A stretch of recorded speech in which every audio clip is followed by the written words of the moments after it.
Radio Publique Africaine.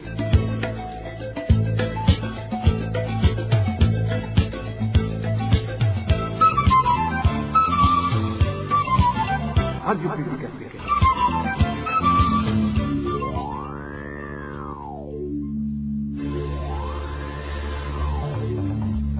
C'est le moment de suivre le journal parlé en français. À la présentation, Josiane Mouzaneza. Au sommaire de cette édition, le HCR reconnaît le forcing du gouvernement tanzanien dans le rapatriement des Burundais exilés sur son sol. La déclaration a été faite ce jeudi par Filippo Grandi, au commissaire de cette organisation onusienne en charge des réfugiés. C'était lors d'une visite qu'il a effectuée au Burundi.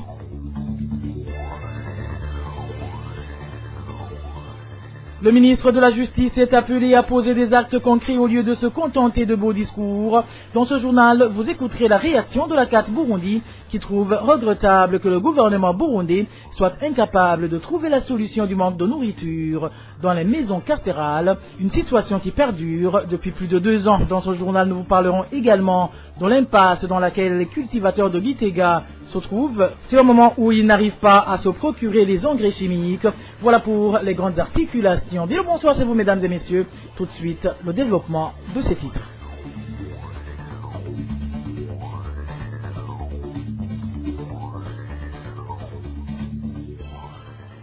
Rebonsoir. Ouvrons ce journal par la page droits de l'homme où le haut commissaire des Nations Unies pour les réfugiés reconnaît que le gouvernement tanzanien a usé à un certain moment d'une pression pour contraindre les réfugiés burundais à rentrer au pays. Filippo Grandi l'a déclaré au cours d'une conférence de presse animée ce jeudi au terme de sa visite de 2 jours au Burundi. Toutefois, Filippo Grandi tranquillise et fait savoir que le HCR a négocié avec le gouvernement tanzanien qui a accepté de faciliter la vie aux réfugiés burundais se trouvant sur son sol. Filippo Grandi.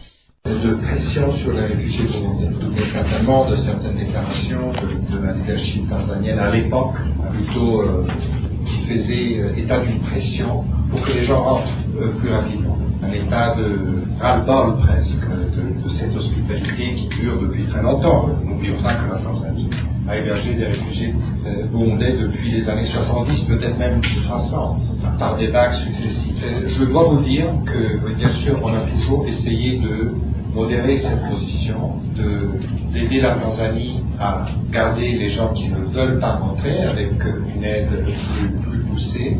Mais je dois aussi vous dire que lors de ma dernière visite, je l'ai mentionné tout à l'heure, au mois d'octobre, il y a une nouvelle présidente, ça fait maintenant presque 2 ans, 1 an et demi, et nous avons eu une discussion extrêmement constructive et un engagement de sa part de continuer à héberger de manière correcte les personnes qui se trouvent sur le sol tanzanien. Et la Tanzanie, comme tous les pays d'asile, souhaite que des solutions se trouvent rapidement dans le pays d'origine pour que les gens puissent rentrer.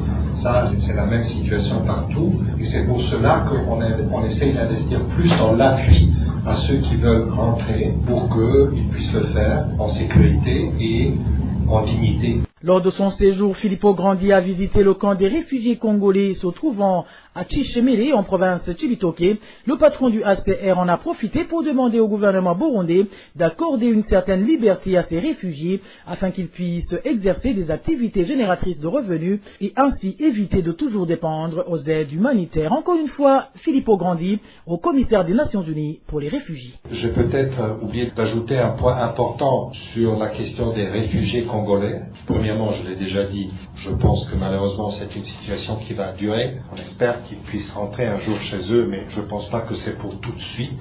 Et le conseil qu'on a donné aux autorités, c'est de, tout en respectant les soucis de sécurité qui sont les leurs, de considérer aussi une certaine flexibilité par rapport, par exemple, à l'accès à des petites activités génératrices de revenus pour les réfugiés, étant donné que sinon ils vont dépendre beaucoup de l'aide humanitaire, et l'aide humanitaire est difficile à soutenir pendant beaucoup d'années. Donc voilà l'appel, et on a eu des discussions très constructives, surtout avec le ministre de l'Intérieur, qui est notre ministre correspondant, notre interlocuteur principal ici dans le pays. Et je compte sur lui et sur mes collègues, avec l'appui de nos partenaires, pour que cette discussion continue, pour qu'on puisse vraiment améliorer davantage l'assistance aux réfugiés dans le pays.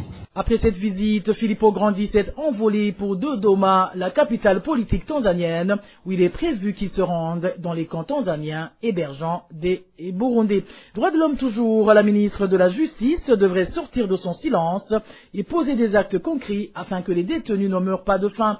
Réaction du chargé du département juridique au sein de l'organisation ACAT Burundi, maître Jean-Claude Nivrumunsi, souligne qu'il est regrettable de voir que le gouvernement du Burundi semble prendre à la légère cette problématique de rupture de stock de nourriture dans les prisons, une problématique qui dure depuis plus de 2 ans, où actuellement certaines prisons sont sans aucune nourriture depuis plus de 3 jours. Suivez plutôt maître Jean-Claude Nivrumunsi, il est le chargé du département juridique au sein de l'association ACAT Burundi. La rupture récurrente des stocks de vivres dans la prison que l'on observe il y a de cela plus de 2 ans est une violation grave des droits des prisonniers, comme on ne cesse de le dénoncer dans nos différentes publications. Malheureusement, cette problématique est le cadet des préoccupations du gouvernement à notre sens, étant donné qu'il n'y a pas d'action concrète pour une solution durable. Les informations à notre disposition font état d'une rupture dans plusieurs prisons du Burundi.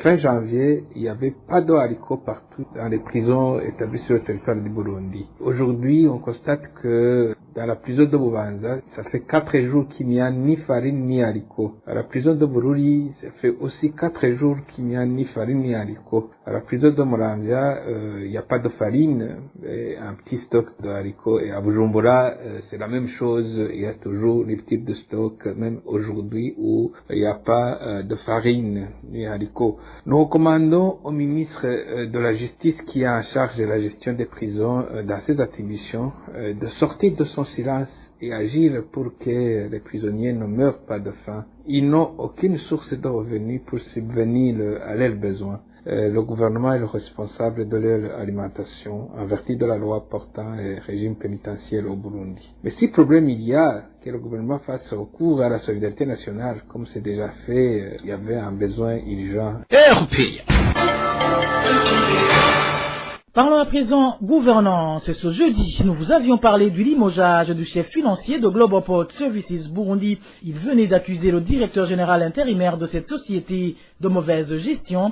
Aujourd'hui, nous vous ferons part des autres plaintes des employés de cette même société qui dénoncent aussi le salaire ainsi que les fonds de pension exorbitants de leur patron, Émile Nivasumb. Le salaire mensuel de 26 millions de francs burundais, c'est ce qu'obtient le directeur général intérimaire de Globoport Services Burundi, selon les informations en provenance de cette société qui exploite le port de Bujumbura. Certains employés estiment que c'est un salaire exorbitant compte tenu de la situation financière de la société. Le chef financier de Globoport Services Burundi a récemment été licencié sans indemnité pour falsification délibérée des documents de la société. Cet employé venait de dresser un rapport selon lequel il y avait un manquant de près de 2,8 milliards de francs burundais que la société devait justifier. Le chef financier accusait le directeur général intérimaire de mauvaise gestion. Ceci apparaît dans les correspondances dont la RPA a pu se procurer les copies. Certains employés de Globoport Services Burundi indiquent que le conseil d'administration a accordé un salaire gigantesque au directeur général par intérim parce que son président et son complice en ce qui concerne ce salaire jugé démesuré par certains employés. Le directeur général par intérim de Globoport Services Burundi, Bonaventure Sinzobakwira, dit que c'est un organe habilité qui le lui a accordé. Ces employés dénoncent aussi la taille du fonds de pension complémentaire accordé à leur directeur général intérimaire. Il s'agit d'une somme de 292 millions de francs burundais. Le directeur général par intérim de Globoport Services Burundi nous a raccroché au nez après nous avoir expliqué que c'était un dossier qui ne fallait pas être discuté à travers un téléphone. Pour lui, nous devions nous rendre à son bureau. Nous n'avons pas pu joindre le président du conseil d'administration de Globoport Services Burundi, mais selon certains analystes qui suivent de près ce dossier de l'exploitation du port de Bujumbura, les magouilles se sont opérées dès le départ lors des signatures de contrats entre Globoport Services Burundi et le gouvernement du Burundi. Émile Nibasumba, la mauvaise gouvernance s'observe également dans l'entreprise Buseko. Selon les défenseurs des droits humains, le salaire dont bénéficient les travailleurs qui s'occupent du chargement du ciment à l'usine Buseko est dangereusement bas par rapport à leur niveau de vie. Shulali Nividzi, défenseuse des droits humains et également syndicaliste burundais, recommande à ses employés de se réunir en syndicat afin de faire valoir leurs droits. Je vous propose de suivre Eulali Nividzi. Les plaintes des commis qui sont chargés de charger les camions dans l'usine à ciment Buseko, et ce sont des plaintes qui sont bien fondées. Effectivement, ils se fatiguent trop. Le travail de manutencier est un travail très exigeant qui exige de la force, mais aussi qui exige de la compensation de la force et qui exige de la protection, mais aussi la gestion du temps de repos et du temps de travail. Là, alors, au niveau du salaire, 900 francs pour charger un camion, c'est insignifiant au Burundi. Ça n'a aucune valeur. Et c'est pourquoi je voudrais interpeller les travailleurs à approcher la Confédération des syndicats du Burundi Kosibu pour qu'ils puissent leur donner des conseils. Adhérer à une confédération, collaborer avec une confédération est une bonne chose parce qu'ils apprennent à s'organiser, ils s'organisent en syndicat, mais aussi ils reçoivent une formation sur les questions de santé et sécurité au travail, mais aussi sur les lois, des règlements en vigueur, les lois qui protègent les travailleurs, mais aussi les lois qui protègent les entreprises. Ce sera alors une occasion pour eux d'échanger, mais aussi d'influencer la COSIBU pour qu'elle s'occupe de la question du salaire minimum. La question du salaire minimum pour les travailleurs manutenciers est un problème au Burundi parce que j'espère que la loi a changé. Le salaire journalier, le salaire minimum interprofessionnel garanti devrait être harmonisé avec le niveau de vie, c'est-à-dire avec le niveau des prix, avec l'évolution actuelle du marché. J'interpelle donc ces travailleurs d'approcher la COSIBU. Et j'interpelle aussi la COSIBU de vérifier si la loi a évolué, vérifier si les entreprises respectent la législation en matière de salaire. Eulali Nividzi demande également à la Confédération des syndicats COSIBU de collaborer avec le gouvernement burundais afin de fixer le salaire minimum pour cette catégorie de travailleurs. Quant à l'inspection générale du travail, il leur est demandé de faire en sorte que les droits des travailleurs soient respectés. Encore une fois, Eulali Nividzi. Les entreprises devraient se référer à l'AIB, Association des employés du Burundi, et aux autres organisations d'employeurs et collaborer avec les organisations de travailleurs et le gouvernement en tripartite afin qu'ils analysent le niveau des prix, afin qu'ils analysent le niveau du risque du travail qui est fait et qu'ils puissent fixer un salaire pour ce genre de travail. Par ailleurs, il devait y avoir harmonisation avec la réforme en cours au niveau des salaires des travailleurs de la fonction publique. Il devrait aussi prendre le même élan au niveau des travailleurs du public, du parapublic et du privé, afin que les sous-contrats eux aussi soient respectés dans leurs droits, parce que ça ne vaut pas la peine d'augmenter le gain sur le dos des travailleurs en détériorant la vie des ouvriers. Et j'interpelle l'inspection générale du travail. L'inspection générale du travail a toujours été très défaillante au Burundi et c'est elle qui est chargée de s'assurer que la loi soit respectée au Burundi, mais aussi que la loi soit conforme aux réalités du moment, que l'inspection générale du travail effectue cette inspection dans différents services, dans les différentes entreprises, afin de s'assurer des conditions de travail des travailleurs. Parce que gagner c'est bon, mais il faut gagner, mais aussi que les travailleurs puissent en tirer profit par la bonne santé, par la sécurité au travail, mais aussi par un salaire motivant, un salaire qui leur permet de vivre. Spéculation des vendeurs de ciment Buseko en mairie de Bujumbura autour du prix du sac. Ces derniers ne respectent pas les prix officiels fixés par le gouvernement. Les usagers de ce ciment indiquent que ces vendeurs cachent le ciment et celui qui veut l'acheter est obligé de passer par des commissionnaires. Les détails avec Dani Claire, il a trouvé. Le ciment de l'usine Buseko est disponible dans les magasins, mais d'après notre source, les détaillants cachent ce ciment pour le revendre au prix exorbitant. Cette personne nous révèle à quel prix ce ciment est vendu. Le prix officiel est de 28 500 par sac de ciment, mais au quartier asiatique, un sac s'achète à 32 000 francs bout, et dans le quartier, il s'achète à 36 000 francs bout. Mais on commence par cacher le ciment Buseko pour le revendre à un plus cher et en passant par des commissionnaires. Cette vente de ciment au prix exagéré se fait donc directement, de façon que même sur le reçu apparaît le prix officiel de l'État. Ils opèrent très discrètement. Les commissionnaires se tiennent debout près de ces magasins et tu es obligé de passer par eux, sinon jamais tu ne peux trouver du ciment. Comme ça, tu achètes au grand prix et ces derniers reçoivent les reparts. Sur le ticket, on écrit que tu as acheté le sac à 28 500 et tu dois accepter vu que tu es dans le besoin. Les usagers du ciment Buseco demandent aux autorités habilitées de bien réguler la vente de ce ciment et par la même occasion punir ceux qui passent outre la loi. Daniclair Irascoumva, je vous le disais en titre, les cultivateurs de Gitega peinent à se procurer l'engrais FOMI. En effet, depuis 3 jours, ils font la queue au bureau postal de Gitega pour tenter de payer la deuxième tranche, leur donnant accès à ces fertilisants, mais suite au désordre et au débordement qui règne à cette poste, ils rentrent toujours bredouille. Le reportage est signé Marie-Ange Irakote. Depuis le matin de ce vendredi, les agriculteurs qui s'étaient rassemblés au bureau postal de Gitega étaient nombreux. Ils voulaient payer la deuxième tranche pour finalement pouvoir se faire approvisionner en fertilisant FOMI. Cependant, jusqu'à midi, personne n'avait été servi par les agents de la poste de Gitega. Plus ils attendaient, plus le désordre grandissait. Finalement, il a été demandé à ces agriculteurs de placer leur carte d'identité selon l'ordre d'arrivée afin d'être servis. Après avoir constaté que le désordre devenait insupportable, on a demandé aux agriculteurs d'aligner leur carte d'identité. On leur promettait des bordereaux dès l'après-midi pour la deuxième tranche de paiement. Et vous savez qu'il faut d'abord payer l'avance.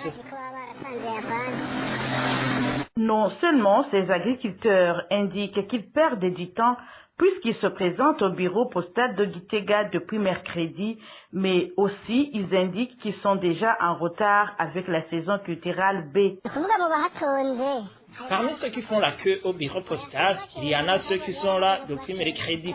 Ils sont déjà en retard avec la saison culturelle B. Normalement, la saison culturelle B commence avec la fin du mois de janvier. Le semis se termine au plus tard avec le 5 février. Mais voilà qu'on est déjà le 10. Mais là aussi, on n'est pas trop sûr d'être servi.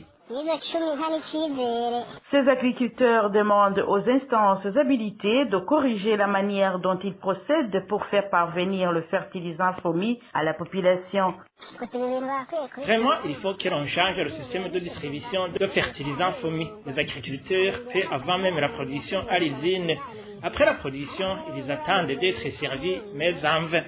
Pourtant, vous comprenez bien que c'est l'agriculteur qui finance l'usine pour la production. Donc, la population ne pourrait pas se fâcher. À ce propos, la rédaction de la RPA n'a pas encore pu joindre les responsables de la FOMI. Merci à toi Marie-Ange. Il a causé de Gitega Cap sur Bujumbura, où le parti CNDD-FDD est accusé d'avoir réintroduit les collectes de fonds auprès des gens qui travaillent dans l'exploitation du sable et du moellon extrait dans la rivière Kizingwe située en zone Kanyosha. En effet, chaque fournisseur doit donner une somme de 6 000 francs burundais par camion aux responsables du parti au pouvoir, le CNDD-FDD à Kanyosha, qui ont pris cette décision. Le point avec Eric Nyonzima. Chaque camion qui transporte le matériel de construction doit payer une somme de 6 000 francs burundais avant d'embarquer le sable et le gravier des rivières Kanyosha, Mugere et Kizingwe. Cette décision a été prise par les responsables du parti CNDD-FDD de la zone Kanyosha lors d'une réunion qu'ils avaient tenue ce jeudi de la permanence de ce parti. Dans la dite réunion, il était présent le responsable de ce parti de la zone Kanyosha, de même que les autres cadres de ce parti. De plus, personne n'avait le droit de poser une question ou de demander quoi que ce soit pendant la réunion à propos de cet argent exigé selon cet habitant qui était sur place. Ça concerne les coopératives qui avaient été mises en place par le responsable du parti CNDD dans le but de collecter de l'argent auprès des fournisseurs du sable et du gravier des rivières Kanyosha, Kizingwe et Mugere. Dernièrement, le Premier ministre avait suspendu toutes ces coopératives qu'il avait qualifiées comme étant un moyen de rançonner la population. Cela avait fonctionné pendant quelques jours et ces coopératives avaient suspendu les activités. Mais ces dernières sont pour le moment de retour avec beaucoup de force. Ceux qui les avaient fondées ont ordonné que pour que chaque camion soit chargé du sable ou encore du gravier, il doit payer 6 000 francs burundais qui vont être déposés dans les caisses du parti CNDD-FDD. Cela a été décidé hier lors d'une réunion du même parti où personne n'était pas permis de poser une caisse. On a indiqué à ceux qui étaient présents que chaque fournisseur doit payer cet argent ou tout simplement doit abandonner son travail. Le plus étonnant pour ceux qui font l'extraction du gravier et du sable dans ces rivières, c'est le fait que cette mesure qui leur exige de contribuer cet argent avait été suspendue par le Premier ministre, mais qu'elle réapparaît de nouveau après quelques jours à cause des intérêts de certains membres du parti CNDD-FDD qui prétendent que la dite contribution est pour la construction de la permanence de ce parti de la zone Kanyosha. La population se demande comment les personnes telles qu'Abdoulaye Bamoye Abraham, le chef de la zone Kanyosha et l'administrateur de Moha peuvent contredire la décision du Premier ministre en prétendant qu'ils sont responsables du parti CNDD-FDD. Ces autorités ont décidé que celui qui veut fournir du sable et du gravier doit payer ou tout simplement doit abandonner son travail et rentrer chez lui. Ceux qui fournissent le sable et le gravier indiquent que lorsqu'ils donnent ces contributions, dans ces coopératives, ils ne gagnent rien en retour, raison pour laquelle ils avaient apprécié la décision de payer uniquement la taxe de la mairie. À ce propos, la rédaction de la RPA n'a pas pu joindre l'administrateur de la commune Moha. Eric Nyonzima, et puis 5 vaches ainsi que 13 chèvres et moutons sont morts foudroyés lors des pluies torrentielles mêlées de grêle qui se sont abattues ce jeudi sur la colline Mutobo dans la localité de Kagongo, en commune Mugamba de la province Bururi. Selon les informations en provenance de la colline Mutobo, le berger a eu la vie sauve ainsi que 2 vaches et 5 moutons. Le bétail qui a succombé à cette catastrophe naturelle s'était abrité sous un arbre. La famille victime de ce sinistre est pour le moment dans une désolation totale. Et voilà, amis fidèles de la RPA, c'est par cette actualité en brève que nous mettons fin au journal en français de ce vendredi 10 février 2023. Merci à vous qui nous avez prêté une oreille attentive. Merci aussi aux équipes rédactionnelles et techniques pour leur franche et parfaite collaboration. À la présentation de ce journal, vous étiez avec Josiane Mouzaneza. Excellent début de week-end à toutes et à tous. Au revoir.